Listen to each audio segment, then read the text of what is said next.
Hello, friends. Thank you so much for tuning in to Mindfully Fit on YouTube. My name is Troy Devlin. I'm an integrative nutrition health coach. I specialize in weight loss, and I have a very important message. But before we get to that, I would ask that you subscribe to my channel. If you're into health and wellness and you support me in my mission to spread the message of health and wellness to anyone who wants to hear it, I would ask that you subscribe, hit that button there.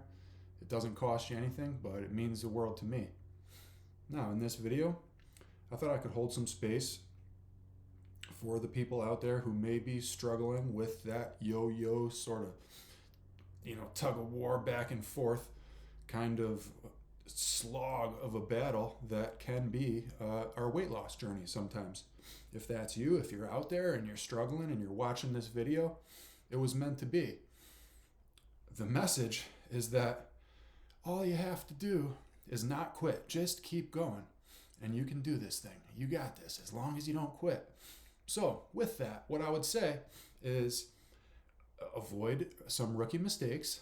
For example, one of the biggest rookie mistakes would be people go way too hard in the gym. They join CrossFit and they get a personal trainer and they're getting smoked in the gym to the point where they're like really sore after the workout, to the point where it makes it hard for them to go back day and day and day. And it starts to, take a lot of motivation to get them to go to the gym, right?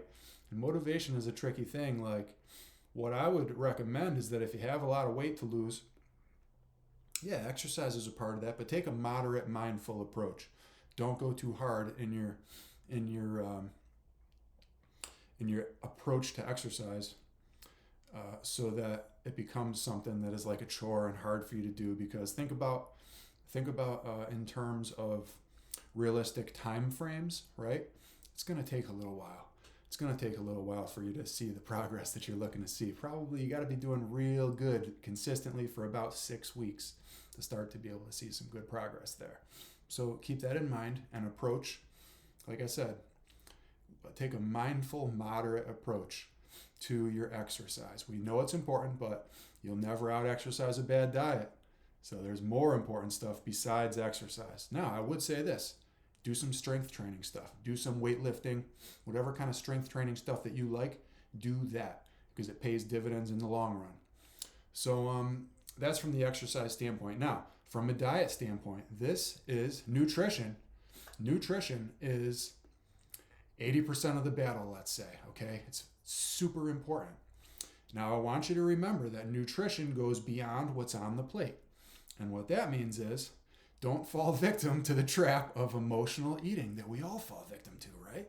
So what I want you to do is I want you to get rid of ultra-processed foods. Get rid of them. They're out, gone. Those don't exist. That's not food, right? We don't consider that to be food. What I want you to focus on is high volume, low calorie food, stuff that you can eat a lot of and it makes you feel full and satisfied, yet it doesn't have a huge caloric impact on you. Focus on proteins. Proteins are great because they're very filling. Imagine eating a chicken breast and how full you feel after you eat that chicken breast, right? Or imagine eating a large salad with a lot of those green leafy vegetables, which happen to be high volume and low calorie. It makes you feel full, but it doesn't have a lot of impact. And I would invite you to eat till you feel full. I want you to feel satisfied. And if you use whole foods to do that, that might be all you have to do right there. Just go to a whole food diet. You might be surprised at what cutting out ultra-processed foods does for you.